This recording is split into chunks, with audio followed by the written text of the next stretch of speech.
Ketemu lagi di sini untuk mengikuti uh, kelanjutan kuliah kita kemarin ya, melanjutkan apa yang kita terima kemarin mengenai pokok-pokok atau dasar-dasar yang perlu kita ketahui untuk melihat sosok dari uh, mata kuliah sosiologi agama. Jadi serba singkat ya, kita sudah berdiskusi kemarin, saya sampaikan tentang status agama dalam cara pandang sosiologi. Nah, ingin lagi saya ulangi di sini bahwa dalam kacamata sosiologi, agama itu adalah suatu fenomena ya, suatu fenomena sosial, realitas sosial yang dikonstruksi oleh orang-orang yang ada dalam sebuah lingkungan atau sebuah masyarakat.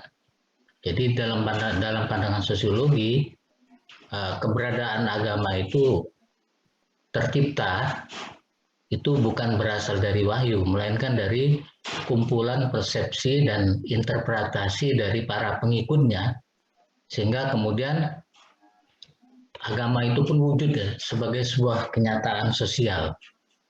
Kalau dalam pandangan Peter L. Berger dikatakan bahwa yang namanya agama itu adalah wujud yang dikonstruksi secara sosial oleh para pengikut agama. Jadi cara pandang sosiologi ini berbeda ya secara diametral dengan cara pandang teologi. Kalau teologi itu melihat agama itu sebagai ekspresi atau sebagai pengejawantahan atau manifestasi dari wahyu atau sumber-sumber yang berasal dari luar dunia ya, sumber-sumber yang diketahui sebagai yang maha kuasa, yang kita sebut dewa atau Tuhan. Dan cara pandang ini digunakan oleh teologi untuk meneliti tentang agama itu. Namun dalam sosiologi paradigmanya itu terbalik ya. Bukan Tuhan yang menciptakan agama ya, melainkan masyarakatlah yang menciptakan agama. Bahkan Tuhan itu sendiri diciptakan oleh masyarakat. Nah, kalau ditanya lalu masyarakat sendiri punya Tuhan nggak dalam cara pandang sosiologi? Punya. Tuhan mereka bukan, Tuhannya para sosiolog itu bukan Tuhan ya. Tuhan mereka itu bukan Tuhan yang kita sebut sebagai orang beriman. Tuhan yang kita sebut sebagai Tuhan itu dalam sosiologi, kalau menurut perspektif Emil Durkheim itu adalah masyarakat. Jadi masyarakat itulah yang menjadi Tuhan, karena apabila kita keluar dari masyarakat atau diasingkan oleh masyarakat, kita kehilangan spirit atau semangat untuk hidup. Bahkan orang bisa mati ya, karena terasingkan ya. Itu cara pandang sosiologi, sehingga yang sakral dalam sosiologi itu adalah masyarakat, bukan Tuhan. Kalaupun ada Tuhan ya masyarakat itu yang disebut Tuhan. Jadi kalau kita ingin menganalogikan kehadiran agama di masyarakat, itu kira-kira posisi masyarakat itu adalah seperti ikan di dalam akuarium, di mana ikan itu hidup di tengah air ya, di dalam kolam itu. Nah, kolam air itu ya, yang ada di akuarium itulah yang disebut masyarakat. Kita bisa membayangkan bahwa apabila kita itu menjadi ikan, maka kita akan kehilangan nyawa ya apabila kita tuh diangkat dari akuarium itu. Itu kuasanya akuarium ya, kuasanya air. Jadi ada istilah anomos ya, kesadaran anomos di dalam Durkheim, di mana orang yang dikeluarkan dari masyarakat atau dimiskomunikasikan atau diasingkan, itu dia akan menjadi hampa ya, akan menjadi kehilangan jati diri, menjadi kehilangan identitas, dan itu bisa menyebabkan dia bunuh diri ya, karena merasa kehilangan makna. Jadi makna hidup itu didapat di dalam masyarakat. Nah, kalau itu artinya bahwa dalam segi sosiologi, apabila kita ingin berbicara tentang Tuhan, ya perhatian kita ditujukan kepada masyarakat. Nah, Mengapa begitu kuat masyarakat itu? Karena masyarakat itu menciptakan segala hal, termasuk menciptakan agama. Sehingga dalam sosiologi, agama yang merupakan kreasi masyarakat itu statusnya tidak sakral, ya. Tidak sakral sebagaimana kalau kita melihat kitab suci, melihat sebagaimana orang Kristen melihat Yesus, itu kan sakral. Ya. Karena Yesus Kristus itu adalah wujud dari firman Tuhan, ya, yang muncul sebagai sosok. Tapi kalau dalam sosiologi mereka mengatakan bahwa konsep tentang kesakralan Yesus itu adalah kreasi dari orang-orang Kristen yang memang membutuhkan sebuah figur untuk mempersatukan masyarakat supaya mereka punya pedoman dalam hidup. Jadi Yesus ini adalah kreasi masyarakat. Sebagaimana dalam Islam, ya, apa yang disebut sebagai wahyu yang diterima oleh Nabi Muhammad itu tidak bisa dijadikan, tidak bisa diakui dalam sosiologi, ya, sebagai sesuatu yang bisa dikaji, karena itu hanya ada dalam persepsi, ya. Hanya ada dalam imajinasi orang-orang Islam. Nah, karena itu sosiologi untuk membuktikan keberadaan agama itu bukan dengan melihat kewahyuannya, tetapi meneliti orang-orangnya, meneliti orang-orang yang percaya kepada wahyu itu. Jadi ibaratnya saya, ya, misalnya saya ke Jogja, saya kemudian mendengar cerita-cerita, ya, mitos-mitos di tengah masyarakat bahwa di di pantai selatan itu ada seorang dewi, ya, Nyai Loro Kidul, seorang perempuan cantik yang punya istana di laut itu, ya. Dan orang-orang Jawa, orang-orang Jawa lama, saya nggak tahu Jawa sekarang. Kemungkinan juga di bawah sadar orang-orang Jawa sekarang, ya, walaupun mereka sudah didera oleh modernisasi, tetap dalam hatinya itu tidak begitu saja menolak keyakinan bahwa di selatan itu ada seorang dewi yang cantik namanya Nyai Loro Kidul. Nah, kalau sosiologi kan tidak percaya kepada Nyai Loro Kidul, karena itu hanya mitos, hanya karang-karangan, hanya imajinasi. Namun apakah sosiologi bisa meneliti tentang Nyai Loro Kidul? Itu bisa. Yang diteliti bukan Nyai Loro Kidulnya. Yang diteliti adalah kelompok orang yang percaya kepada Nyai Loro Kidul. Jadi yang diteliti oleh sosiologi itu adalah orang-orang yang percaya itu, karena orang-orang ini memang kelihatan, memang ada orangnya, memang ada bendanya, ya, memang bisa kita tunjuk. Misalnya si Jono ini percaya kepada Nyai Loro Kidul, lah. Jadi yang diteliti Jononya, bukan Nyai Loro Kidulnya. Yang dilaporkan oleh peneliti atau sosiolog adalah tentang adanya sekelompok orang di Jogja yang percaya bahwa di selatan itu ada sebuah kekuatan supernatural yang disebut sebagai Nyai Loro Kidul. Jadi kembali kepada kuliah kita yang kemarin, pokoknya intinya adalah yang diteliti sosiologi itu ya harus ada barangnya, gitu. Harus ada barangnya, karena dasar dari berpikirnya sosiologi ini memang kalau dalam filsafat disebut sebagai filsafat materialisme, ya. Filsafat materialisme itu kemudian melahirkan apa yang disebut sebagai sosiologi dengan cara pandangnya yang empiris. Jadi empirisisme itu adalah ciri dari sosiologi. Nanti adik-adik kalau misalnya meneliti sosiologi dan seterusnya, itu adalah hukum dasar dari sosiologi yang empiris, yang nyata ada, yang bisa dipegang, yang bisa disentuh oleh panca indera, yang bisa dirasa, itu hanya yang tampak, ya, yang bisa dijangkau oleh panca indera. Kalau nggak bisa dijangkau oleh panca indera, maka kita nggak bisa mengatakan itu sebagai sesuatu yang harus diteliti. Nah, dalam kesempatan ini saya akan menayangkan kepada adik-adik, ya, memperkenalkan kepada adik sebuah tulisan ringkas tentang sebetulnya apa aspek-aspek penting, ya, aspek-aspek yang pokok yang disebut sebagai sosiologi ini. Saya kutip dari bukunya, ini udah mudah-mudahan udah kelihatan di layar, ya. Sudah bisa kelihatan di layar, itu Sosiologi Agama yang dikarang oleh Hendro Puspito, ya. Bukunya saya rasa masih terus terbit sampai sekarang, ya, diterbitkan oleh Canisius, dan ini sebuah pengantar, ya, pengantar dari apa itu sosiologi agama, dan di sini yang saya sampaikan di sini adalah bab satunya, yang bab satu ini merupakan pengantar ya. Ya, isinya adalah beberapa segi sosiologi agama. Nah, bab satu ini nanti berbicara tentang sebetulnya sosiologi agama itu apa ya. Sebagian sudah saya sampaikan kemarin dalam 2 dan 3 pertemuan sebelumnya, tapi ada beberapa hal lain di sini yang di mana Hendro ini berbicara tentang pentingnya sosiologi itu dipelajari oleh orang-orang beriman ya seperti kita. Saya ingin mengatakan begitu karena seperti saya ulangi ya, seperti saya ya kasusnya. Saya kan belajar sosiologi bukan sejak S1 tapi hanya S2. Sehingga saya ketika mendapat pelajaran sosiologi itu agak terkejut ya dengan cara pandang yang seperti ini, karena cara pandang sosiologi yang empiris ya itu tidak saya kenal sebelumnya ya.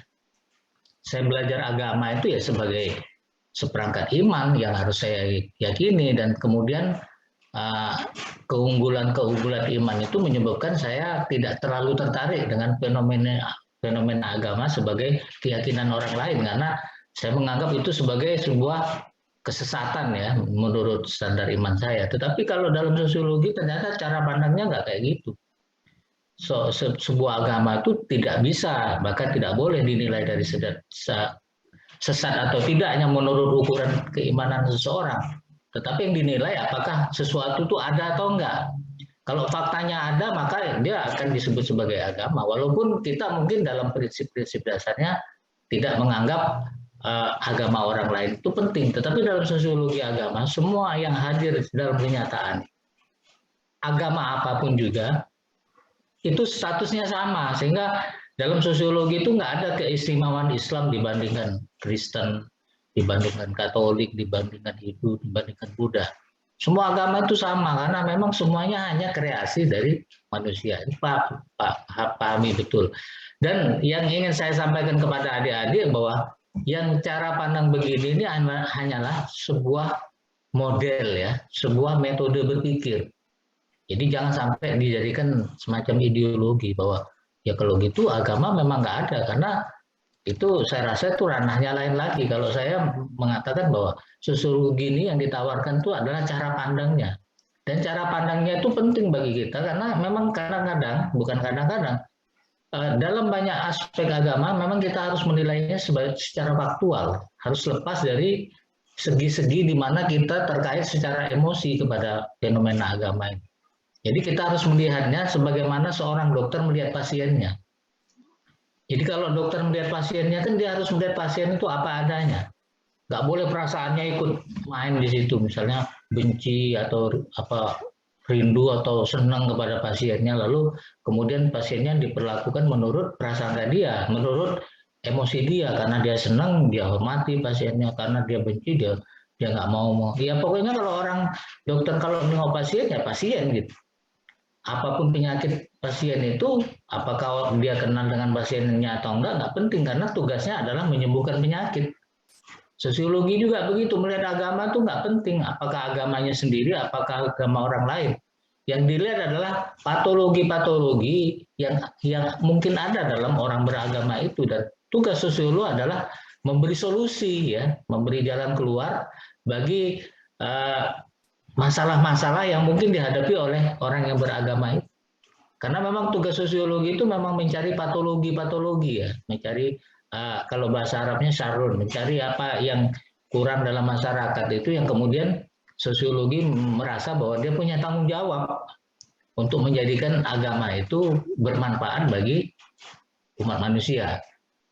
Nah, di dalam buku Hendro ini ya, mengapa buku ini saya pilih? Itu ada sebabnya ya. Pertama adalah buku ini dikarang oleh, buku ini buku asli ya, bukan buku terjemahan. Ya. Saya melihat banyak buku terjemahan ya di sosiologi agama, buku-buku teks itu yang kemudian nggak tepat kalau kita pakai. Kalau menurut saya ya kurang tepat. Itu pertama mungkin bahasa terjemahannya kurang bagus. Tapi bukan hanya itu, kalau saya melihat bahwa penjelasan mengenai dasar-dasar sosiologi itu untuk saya ya, karena saya mengukurnya kan di diri saya sendiri, terlalu meloncat ya, langsung ke hal-hal yang menurut saya sudah termasuk tingkat tinggi, tingkat rumit. Jadi saya kebetulan melihat sosiologi ini sebagai ilmu baru bagi saya, sehingga saya memperlakukan sosiologi ini ya sesuai dengan, misalnya saya paham apa enggak. Kalau saya paham, saya menyangka, mungkin mengira orang lain mungkin juga akan kesulitan memahami, karena saya belajar sosiologi sebagai sesuatu yang baru. Jadi ketika saya membaca buku Pak Hendro ini, saya melihat bahwa penjelasannya itu cukup mudah diterima, karena penjelasannya itu sangat sederhana. Dia ditulis dalam bahasa aslinya kan, karena dia bukan terjemahan, dan ini merupakan pengalaman dia ketika dia juga memberi pelajaran sosiologi agama kepada mahasiswanya, sehingga saya rasa ini penting banget. Tepat ya buku ini dipakai. Yang kedua, kasus-kasus yang disampaikan dalam buku ini itu kasus-kasus yang memang kita hadapi sebagai bangsa Indonesia yang majemuk agamanya. Jadi kadang-kadang buku sosiologi agama itu agak menyulitkan karena contoh-contohnya itu ada di luar yang kita nggak terlibat. Nah di sini saya melihat bagus sekali karena contoh-contoh yang ditampilkan itu memang sesuai dengan konteks kita. Penting sekali belajar sosiologi, kemudian melihat kasus-kasus nyata itu harus sesuai dengan situasinya. Karena kalau enggak, kita nanti akan hanya belajar teorinya saja, tapi merasa kesulitan atau menjadi sulit untuk kemudian mencocokkan teori-teori sosiologi itu dalam kasus nyata, karena kasusnya ada di negara orang. Kalau ini kasusnya di Indonesia. Nah, yang ketiga, saya pakai ini karena saya ingin menunjukkan bahwa sosiologi agama itu adalah ilmu yang netral ya. Jadi kita nggak masalah, siapapun yang menulis nggak masalah. Ada buku sosiologi agama lain yang bagus, mungkin di lain waktu akan saya perkenalkan, yang diterbitkan, yang ditulis oleh Abdul Aziz kalau nggak salah ya, diterbitkan oleh LKIS ya, LKIS, itu juga bagus ya, kasusnya sama dengan Hendro ini. Kalau Abdul Aziz itu dia Muslim, nah kalau Hendro ini dia Katolik. Dan di sini memang banyak contoh-contoh bagaimana orang-orang Kristen atau Katolik khususnya mengalami dilema ketika sosiologi ini masuk dalam kajian-kajian gereja. Jadi ternyata bukan hanya Muslim ya yang bermasalah dengan sosiologi itu atau sosiologi agama. Ternyata orang-orang Kristen, bahkan orang Katolik ya, orang-orang Kristen Katolik, di mana sebetulnya ini ilmu ini berasal dari Barat, katakanlah begitu. Mereka sendiri yang agama Barat itu sendiri merasa mengalami masalah ketika sosiologi itu pertama kali diperkenalkan dalam lingkungan gereja. Jadi para romo itu, para pendeta itu juga merasa terdesak dengan cara pandang yang subversif dari sosiologi ini. Jadi saya melihat ini sebagai suatu pelajaran yang penting ya, karena kita tetap melihat sampai hari ini banyak sekali orang alergi dengan sosiologi ya. Dan ibunya sosiologi ya, ini filsafat. Di kalangan kaum muslimin itu beredar bahwa ilmu filsafat dan sosiologi serta ilmu-ilmu barat itu sebagai ilmu yang berbahaya karena merusak iman. Ternyata yang punya perasaan kayak gitu bukan hanya kita muslim, ternyata orang-orang Katolik juga punya masalah yang sama. Dan dalam bab 1 ini nanti adik-adik akan membaca bagaimana kemudian gereja Katolik itu seakan-akan mendapat berkah ya, barokah, karena sosiologi ini setelah diteliti oleh mereka justru memberi manfaat yang besar bagi perkembangan agama Katolik. Jadi agama Katolik itu justru lebih cepat diterima oleh kaum awam ketika dijelaskan dalam teknik-teknik sosiologi ya. Karena ini sesuai dengan cita rasa manusia yang non agama, katakanlah gitu, atau agamanya terbatas di kalangan orang awam. Jadi romo-romo atau pastor atau pendeta yang menguasai sosiologi tapi lebih mudah ya memberi pemahaman kepada orang tentang apa sesungguhnya hakikat dari agama Katolik.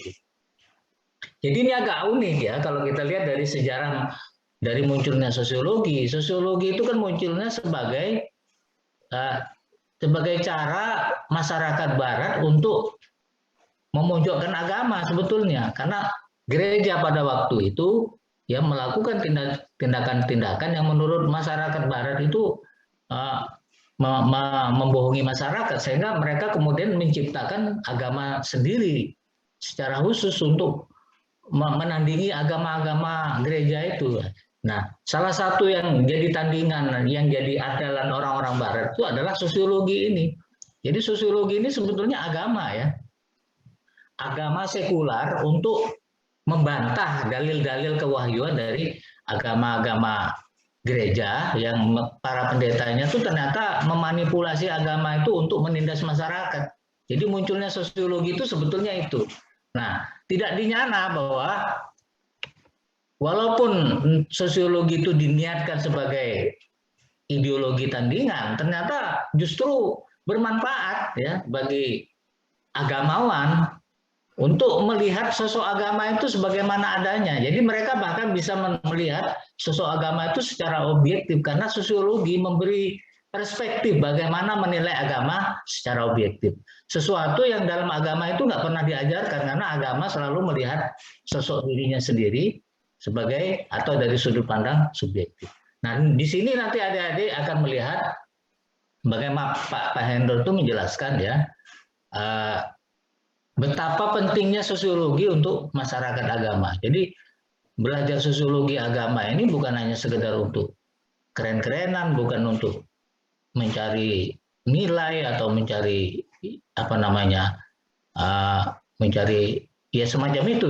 Tapi ini juga bisa untuk jadi jalan hidup ya, untuk jalan hidup sehingga kita bisa melaksanakan agama itu secara lebih realistik ya, sesuai dengan situasi dan kondisi. Nah, menurut saya penjelasan ya di buku Sosiologi Agama, nanti kalau adik-adik ada waktu, adik-adik bisa membelinya di Canisius karena ini masih terus diterbitkan ulang. Kelihatannya belum ada pembaruan sejak pertama terbit, dan di sini ada berapa bab ya. Namun untuk kuliah ini saya hanya mengambil bab satunya aja ya, saya scan gitu, dan saya bermaksud memang menggunakan ini sebagai salah satu teks untuk memperkenalkan sosiologi agama kepada adik-adik. Menurut cara saya, yang menurut saya ini mudah ya, karena memang gampang diterima penjelasannya. Nah, saya inginnya ya dengan menyampaikan materi ini, saya bermaksud begini, meminta adik-adik untuk katakanlah melihat ya poin-poin yang penting dalam ini, dan kemudian saya berharap adik-adik nanti menyusunnya dalam bentuk PPT atau PowerPoint ya. Ya, jadi nanti ada tugas ini kan nanti saya upload di Google Classroom ya. Nanti adik-adik saya minta untuk membuat PPT atau PowerPoint.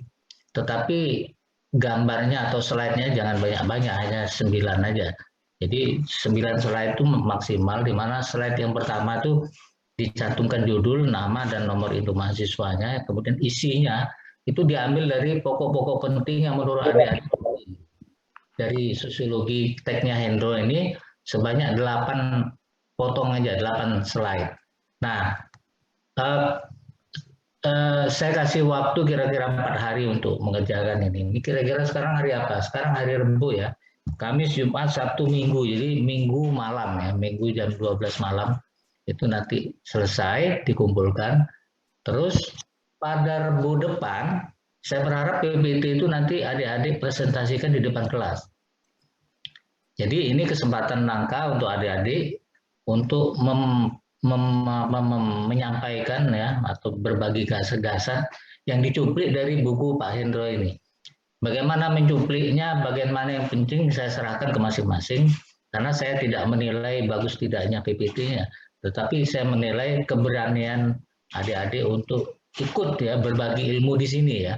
Karena memang model kuliah itu di perguruan tinggi memang bentuknya dialogis ya, bukan bentuk-bentuk monolog atau komunikasi satu arah di mana hanya dosen yang ngomong gitu kan, mahasiswa menerima. Saya rasa bukan itu cara, apalagi ini sosiologi. Ini ada demokrasi ilmu pengetahuan di mana mahasiswa itu punya hak yang sama dengan dosennya untuk berbagi ilmu, karena di sini kita tuh temenan ya, bukan hubungannya bukan atasan dan bawahan, bukan yang satunya borjuis, yang satunya proletar gitu kalau menurut kata Marx, kita ini sama-sama buruh di sini kan, sama-sama orang yang sederajat tingkatnya, sama-sama belajar. Jadi yang namanya dosen itu hanya teman belajar. Teman belajar dan adik-adik punya kesempatan untuk berbagi ilmu, bahkan boleh juga menyampaikan gagasannya sendiri atau merupakan tanggapan dari Hendro ini, apakah itu pro atau kontra nggak masalah. Jadi ini ambil kesempatan ini karena ini adalah bagian yang saya janjikan di RPS kemarin dalam hal pengumpulan nilai. Jadi ini katakanlah ini kredit untuk mengumpulkan nilai supaya nilainya baik. Dan kesempatan ini saya berharap dimanfaatkan dengan baik-baik karena kesempatan untuk presentasi kan nggak banyak. Kalau kita Zoom itu kan ya memang agak panjang waktunya ya. Tapi kan kita biasanya nggak terlalu panjang kalau kuliah. Nah, saya rasa kalau di setiap pertemuan kita paling bisa melihat presentasi 5-7 orang, sekitar itu ya. Sehingga padahal mahasiswa ada berapa ini? Ada 30 atau 40, sehingga kesempatannya terbatas, sehingga saya berharap kesempatan ini diambil sebagai cara kita bersama untuk belajar bersama-sama. Nah, saya rasa itu ya, ini saya stop share-nya, dan saya ingin minta tanggapan adik-adik mengenai tadi yang saya sampaikan, termasuk tugasnya kira-kira udah jelas atau belum, karena ini nanti saya upload di Google Classroom dengan petunjuk-petunjuknya itu, ya kira-kira nanti 15 menit sesudah kuliah ini langsung bisa dilihat. Saya siapkan dulu materinya. Itu aja, mungkin ada yang mau disampaikan? Supaya juga kuliah itu nggak jenuh ya, karena kalau dengerin terus mungkin lama-lama ya kesel kan.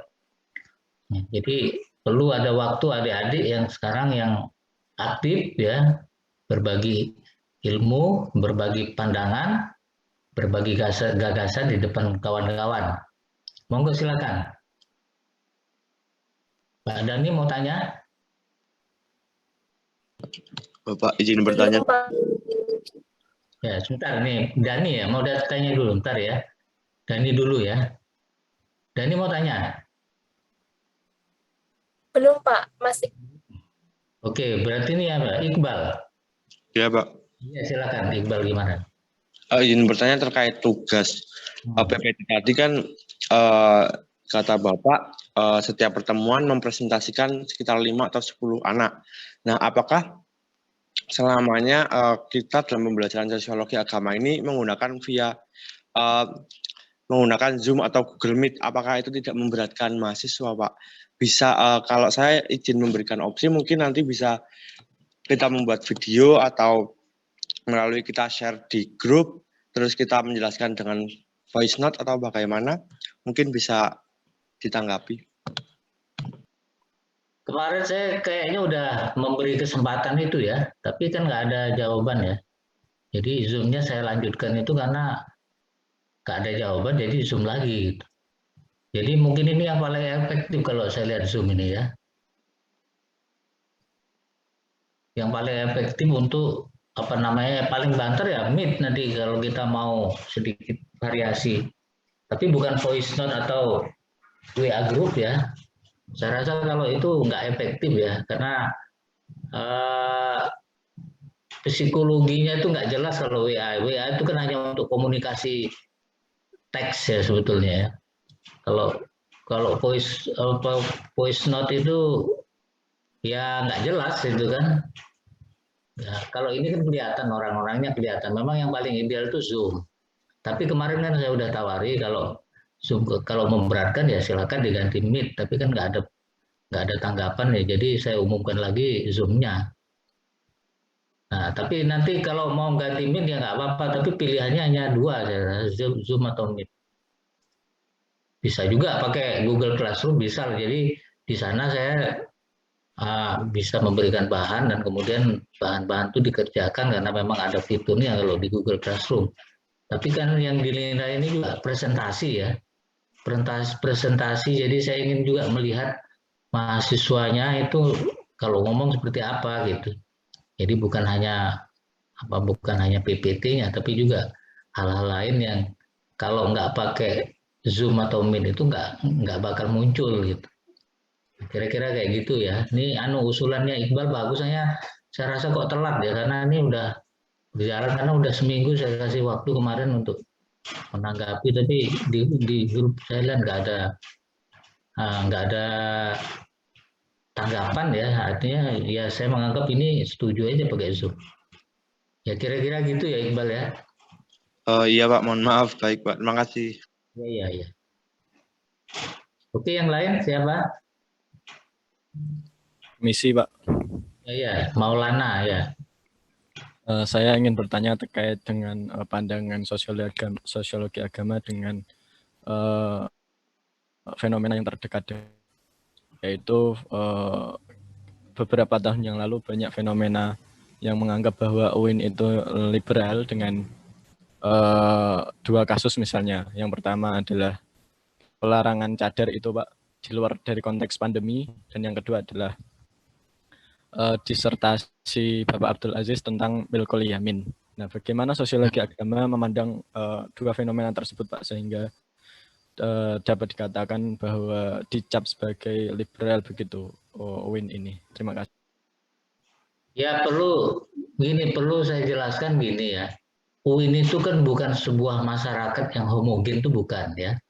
Betul ada orang-orang yang liberal ya di situ ya, mungkin termasuk yang berpandangan cadar nggak boleh gitu ya, atau yang kemarin yang Milkul Yamin dianggap sah atau gimana, saya nggak tahu itu disertasinya ya.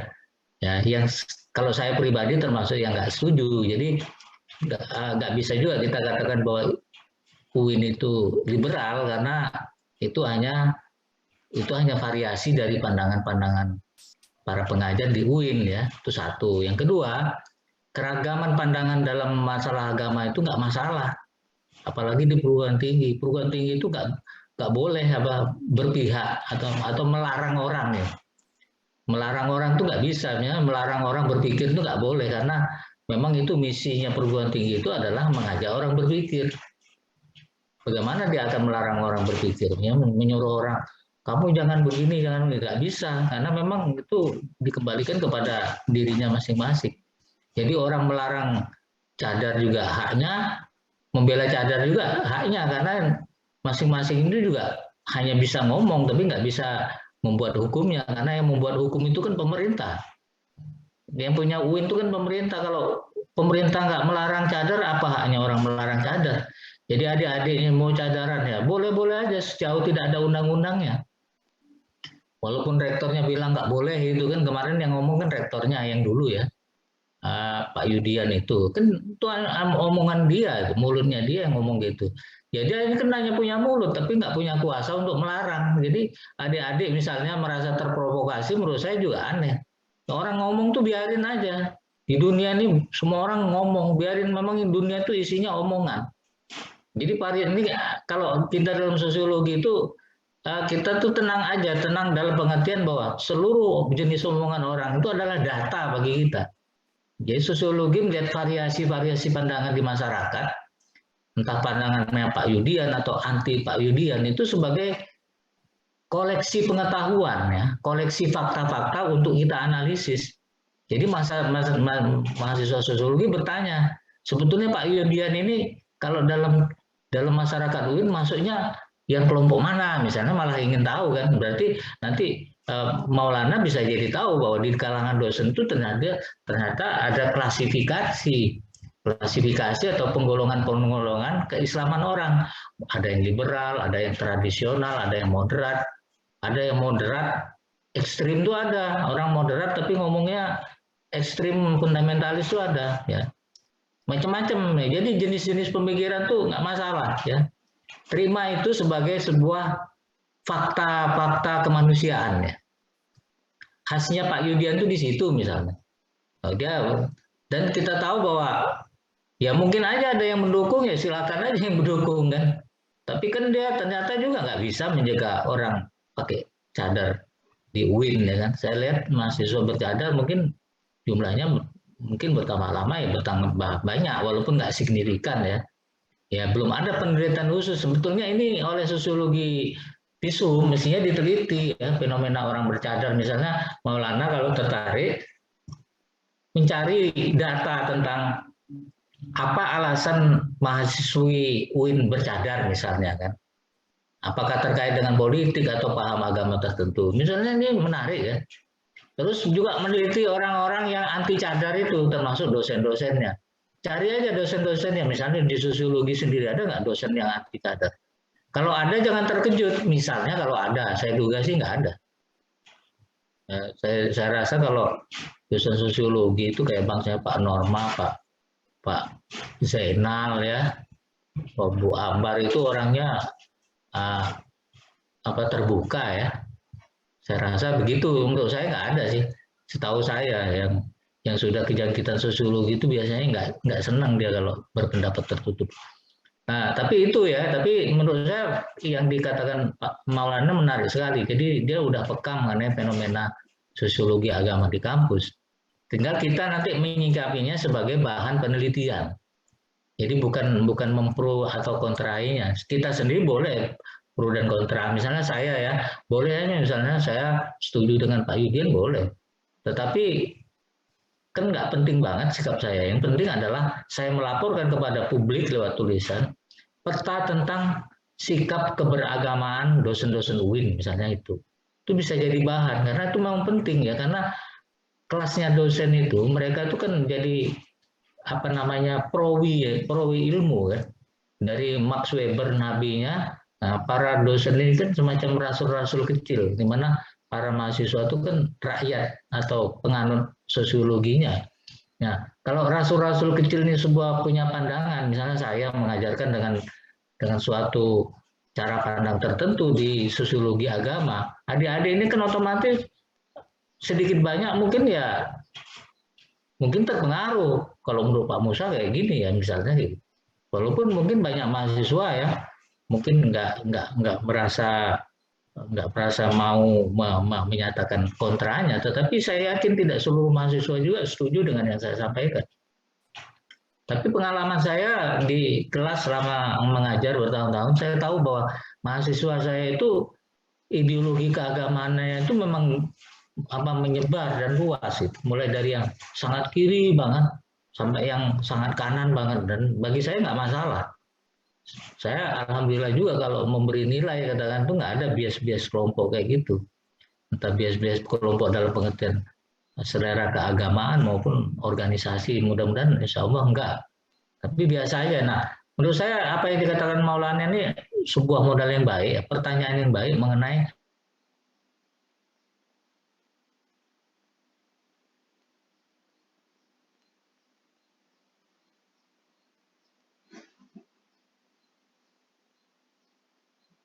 kan ilmuwan itu kan sama dengan reporter, melaporkan.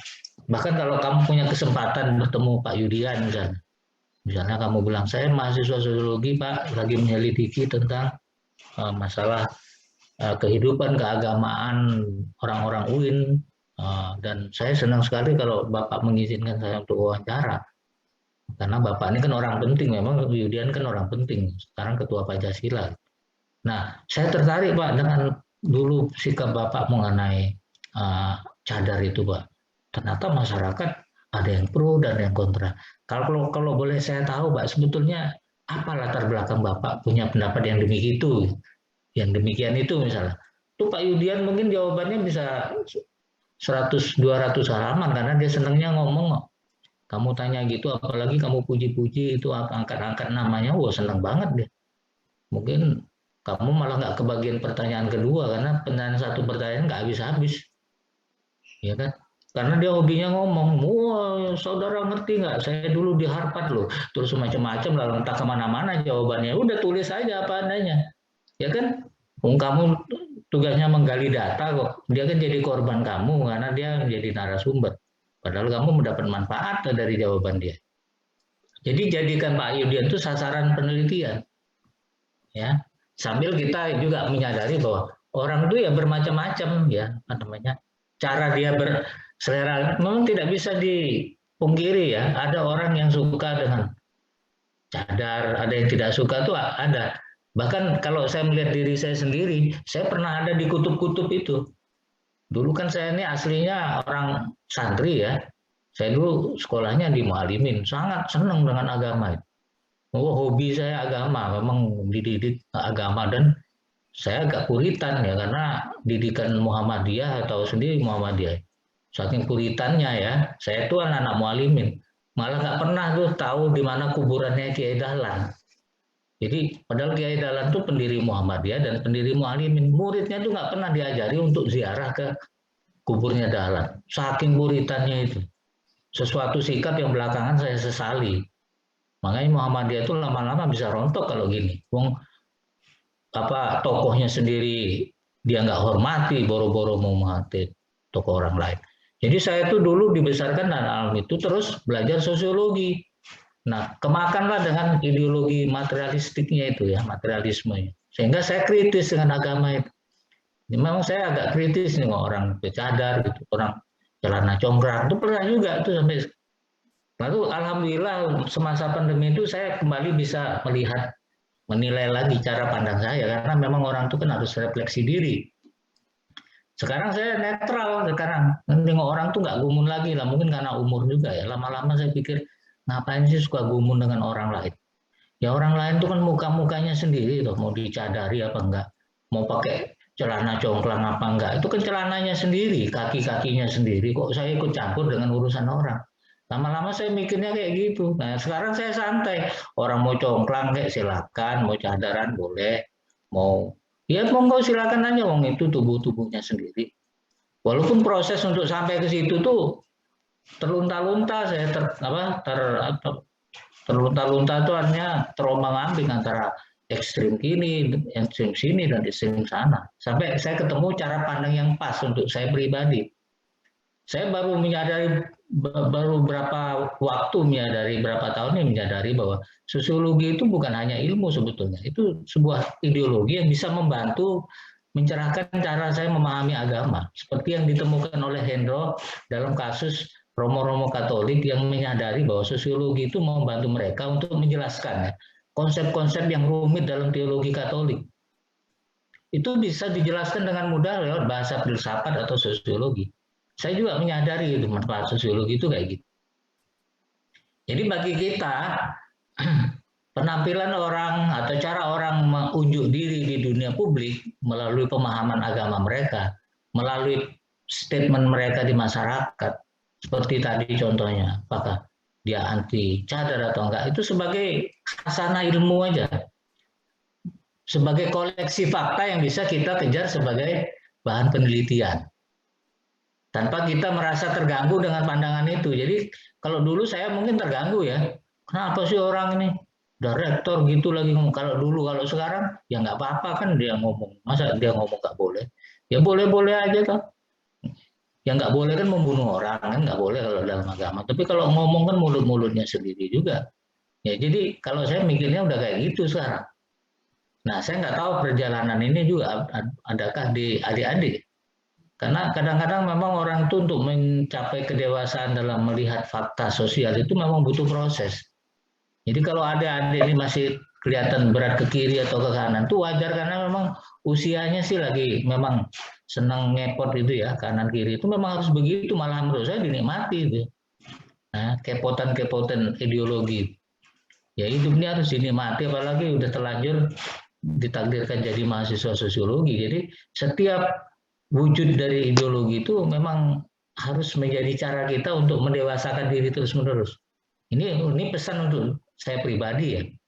Nah, saya rasa adik-adik punya perjalanan sendiri dalam hidupnya untuk melihat fenomena-fenomena itu dari sudut pandangnya sendiri. Hanya jangan lupa kalau kita sosiolog selalu mencari fenomena itu dan merujuknya ke dalam teori-teori yang ada. Karena tugasnya sosiolog itu adalah menjelaskan fenomena sosial secara teoritik. Karena tuh kalau adik-adik ini makin banyak membaca buku teori makin bagus, makin kaya ya, makin jembar hatinya untuk untuk menikmati realitas. Realitasnya kalau nggak bisa dinikmati kita tersiksa. Kita orang tuh kan cenderungnya nggak mau ya, realistik. Dia nggak mau menerima kenyataan. Nggak ada manusia yang mau menerima kenyataan karena kenyataan itu nggak bisa ditawar masalah. Nah, sosiologi itu mampu membuat orang tuh realistik. Jadi misalnya kalau dia dilahirkan sebagai orang yang mampu ya nggak kemelinti misalnya. Atau kalau dilahirkan sebagai orang kurang mampu ya nggak nelongso kayak gitu. Karena kenelongsoan itu ternyata bukan pada hartanya, tapi pada cara berpikirnya itu lebih gawat itu. Bahkan kalau orang kaya sekalipun kalau pikirannya nelongso, dia menderita. Lebih menderita dari orang miskin mungkin. Tapi kalau orang miskin cara berpikirnya oke, ya dia nggak masalah dengan kemiskinan. Itu hanya materi kok. Yang penting kaya itu kan jiwa.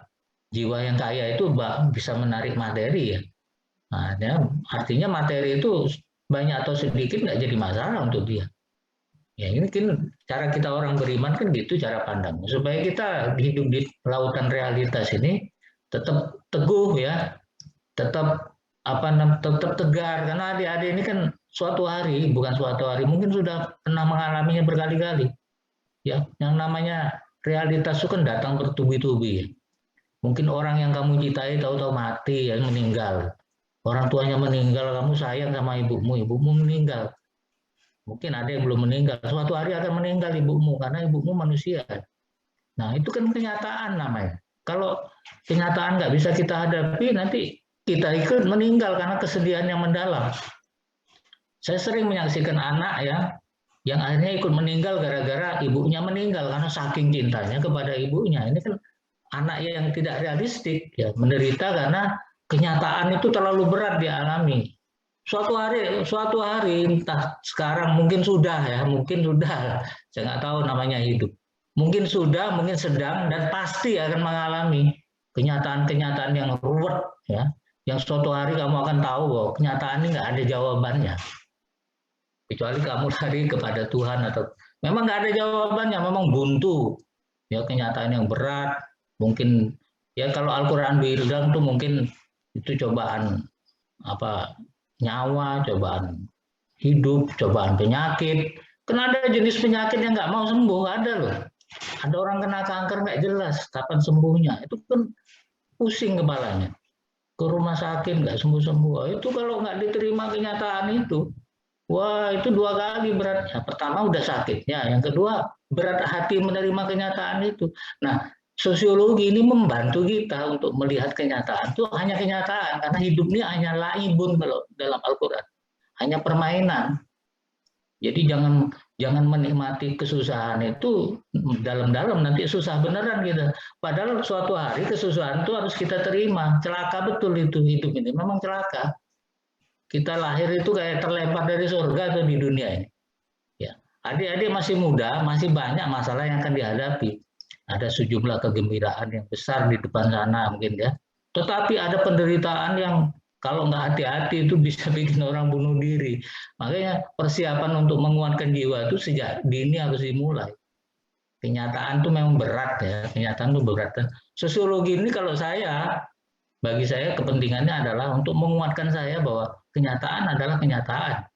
Ini membantu saya memahami. Jadi sudah punya agama kita, sudah bagus. Dibantu lagi dengan cara pandang sosiologi yang positif itu sehingga kita bisa menyikapi hidupnya secara positif. Sehingga kalau kita melihat yang di luar harapan kita ya biasa aja.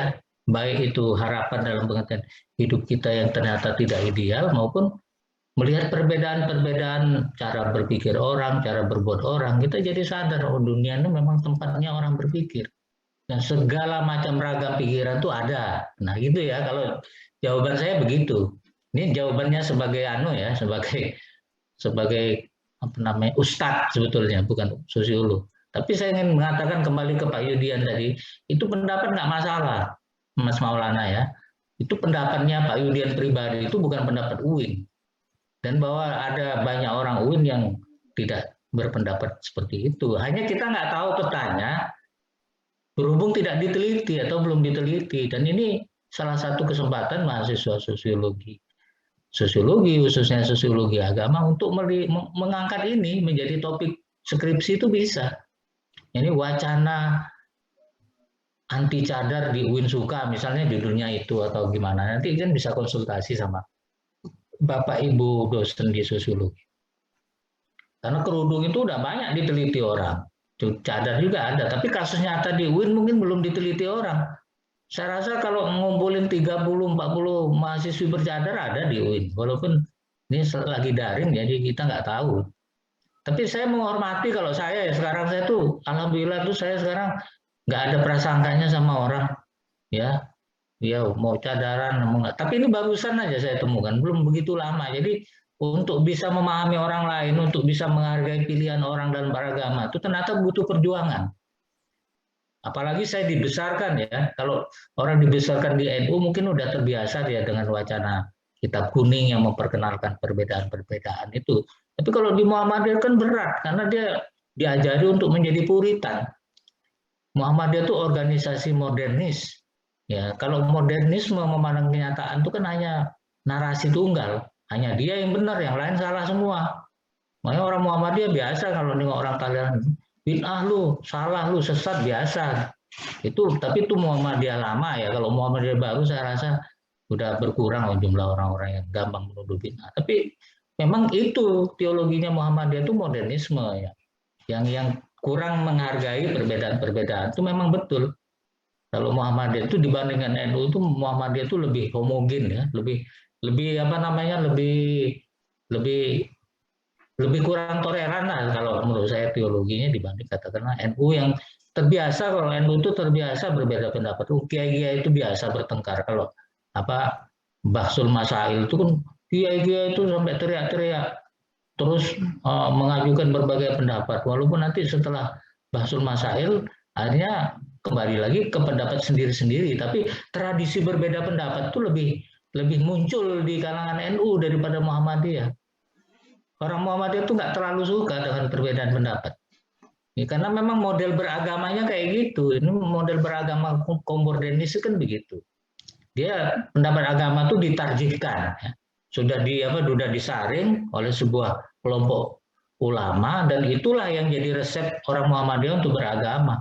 Jadi yang diajukan bukan rujukan kitab-kitab yang beraneka ragam, itu nggak ada dalam Muhammadiyah. Kitab-kitab yang ada itu adalah tarjih oleh kelompok kiai. Kalau kelompok ulama ya, kalau saya menyebut ya semacam mafia agama sebetulnya.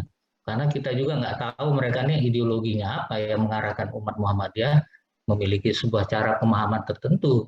Tapi zaman sudah berubah, saya lihat orang Muhammadiyah juga nggak terlalu ikut lagi dengan apa fatwa-fatwa Muhammadiyah. Jadi ya artinya Muhammadiyah harus menyadari bahwa kenyataan sosiologi itu lebih keras ya, sebagai fakta bahwa umatnya berubah juga harus keras. Sehingga kalau Muhammadiyah itu nggak membuka diri, pada lepas umatnya. Sekarang kan biasa nih orang Muhammadiyah pakai kunut segala macam, biasa itu. Kalau dulu kan kayak haram bener itu, memang nggak bisa kunut. Tapi kalau sekarang orang lihat kunut itu biasa aja, malah kelihatannya lebih indah. Sembahyang subuh itu pakai kunut. Saya sendiri udah pakai kunut 5 tahunan ini. Jadi saya lihat, nah, kenapa doa secantik ini kok disalah-salahkan? Ya enggak, kalau saya rugi kalau nggak kunut. Mau sekolah, sembahyang disaksikan malaikat loh. Ya, sebanyak-banyaknya doa tuh kita ucapkan pas sembahyang subuh disaksikan malaikat. Kenapa nggak kunut? Kalau menurut saya, tapi ini kan pendapat saya pribadi. Tapi itu udah jelas menyimpang dari ajaran Muhammadiyah, ya kan?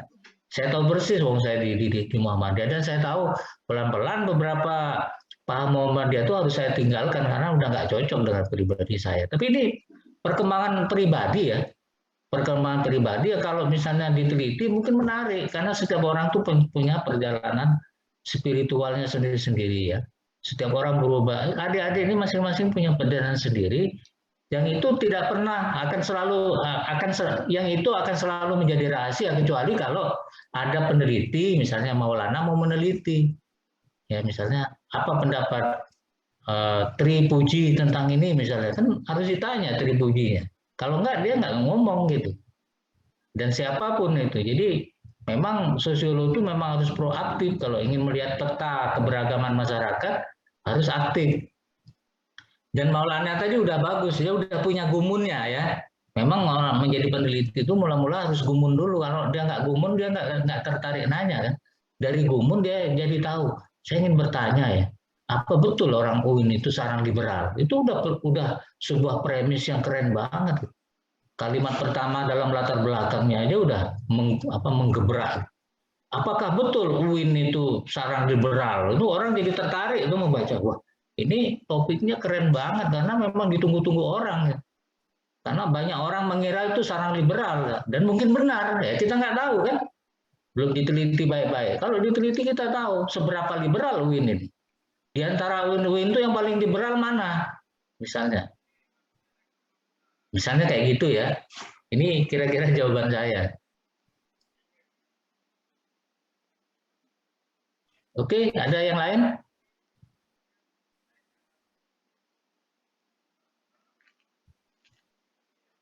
Aisyah mau nanya nggak? Aisyah Rajwa? Belum, Pak. Belum ada. Umi? Belum, Pak. Belum.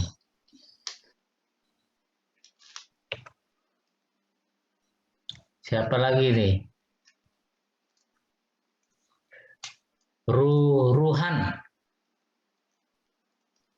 Ruhan Bedrus? Belum, Pak. Belum ada. Tentang tugas tadi udah jelas belum ya?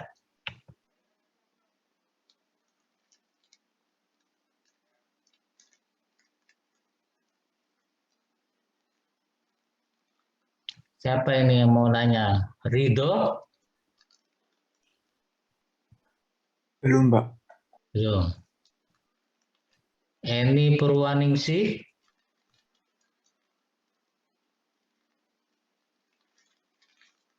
Belum, Pak. Belum. Oke, kalau belum mungkin itu aja yang saya sampaikan ya. Nanti kira-kira 15 menit sudah kuliah ini, nanti adik-adik akan bisa melihat buku potongan buku dari sosiologi agama yang dikarang oleh Hendro Puspito ya. Dan mungkin di lain waktu kita juga akan pakai buku-buku lain karena saya melihat ada beberapa buku pengantar sosiologi ya, khususnya sosiologi agama yang ada e-booknya malah utuh. Itu nanti bisa saya bagikan ke adik-adik semua ya, buku-buku yang bisa dipakai untuk rujukan kita. Dan harap diingat bahwa walaupun sosiologi itu punya aturan-aturan umum yang yang harus diikuti ya, ada prosedur atau protokol standar yang harus diikuti sebagai seorang sosiolog. Namun harus diingat bahwa buku apapun yang dikarang oleh siapapun itu selalu mengandung pandangan-pandangan pribadi ya, yang dititipkan dalam buku itu. Karena itu membaca buku itu kita harus selalu melihat kira-kira selain cara pandang sosiologi yang bisa kita pelajari, kita juga perlu menelisik kira-kira ideologi penulis ini seperti apa. Karena setiap orang itu punya cara berpikir ya, punya seleranya sendiri mengenai cara menyikapi hidup, dan itu tercermin dalam tulisan atau kalimat-kalimat yang dia gunakan. Ya, jadi maksud saya jangan sampai kita sebagai pembaca itu menjadi korban ya dari bacaan kita. Oleh karena itu dalam hal membaca sosiologi itu makin banyak buku yang dibaca itu makin baik. Ya, karena itu berarti kita punya banyak pilihan terhadap berbagai cara pandang yang ditawarkan. Jadi jangan fanatik dengan seorang penulis, nggak perlu ya. Karena fanatik itu hanya boleh satu aja, fanatik kepada agama yang dipeluk. Karena agama itu kalau nggak fanatik ya nanti nggak mantap beragamanya kan. Orang kan harus yakin dengan kebenaran agamanya baru bisa melaksanakan ajaran itu. Kalau dia nggak terlalu yakin dengan agamanya ya dia akan jadi orang agnostik ya. Nah, jadi itu pesan saya. Karena apa? Karena wilayah sosiologi, khususnya sosiologi agama ini wilayah yang banyak ranjaunya ya, di mana di situ ada sebuah permainan pikiran yang luar biasa, bebas ya. Bahkan menurut saya kadang-kadang ada terjadi pertempuran pikiran yang di luar kewajaran. Dan memang sekarang itu kan zamannya orang Wazul Fikr ya, atau namanya proxy war itu ya. Jadi perang pikiran, perang ideologi itu memang nyata-nyata ada. Itu nggak main-main. Kalau kita nggak hati-hati, kita terkontaminasi dengan pandangan itu yang mungkin akan merugikan hidup kita sendiri. Karena dia mempengaruhi cara berpikir kita. Mungkin itu aja saya sampaikan, maaf kalau saya menyampaikan hal-hal yang kurang berkenan, dan andai kata yang saya sampaikan itu memang tidak perlu diterima, ya adik-adik jangan terima ya. Ini bukan sebuah harga mati yang saya sampaikan. Yang saya sampaikan itu hanya versi saya mengenai apa yang saya baca, yang saya alami, karena saya ingin juga, maksudnya saya memang hanya bisa berbagi kepada adik-adik kalau masalah itu juga saya alami. Makanya tadi saya cerita sedikit tentang saya di mana sekolah, itu supaya saya itu mengerti betul yang saya sampaikan apa gitu, dan saya tahu bahwa ada di luar sana orang-orang yang mungkin punya masalah yang kurang lebih sama dengan saya. Dan ya setiap orang tuh punya sejarahnya sendiri dengan pengalaman ideologinya masing-masing, dan adik-adik ini kan punya pengalaman sendiri-sendiri. Ya, ada yang kiri banget, ada yang kanan banget, ada yang tengah banget, ada yang cuek. Itu tuh normal semua, nggak ada yang anehnya. Jadi nanti kelihatan dalam cara dia hidup dan apa mengekspresikan pendapatnya. Begitu aja. Yang penting bahwa kalau kita jadi Muslim ya, pegangan kita tetap harus kepada agama itu, tetapi harus dipahami menurut suatu cara pandang yang bermanfaat untuk kita maupun lingkungan, karena ada cara-cara memahami agama yang berbahaya ya untuk keselamatan pribadi maupun orang lain. Nah, itu harus hati-hati, karena itu jangan sungkan-sungkan untuk berbagi, untuk berdiskusi, untuk berbagi perasaan dengan orang lain, untuk curhat ya kepada orang yang tepat, maksud saya, karena curhat kepada orang yang tidak tepat itu malah dimangsa. Jadi itu penting, karena hidup itu nggak bisa kalau hanya dipikirin sendiri ya. Itu nanti kita luntang-lantung dengan pikiran sendiri dan nggak selesai. Mungkin itu aja. Terima kasih atas perhatiannya. Saya tutup ya kuliah ini. Sekarang waktu udah jam 2:08.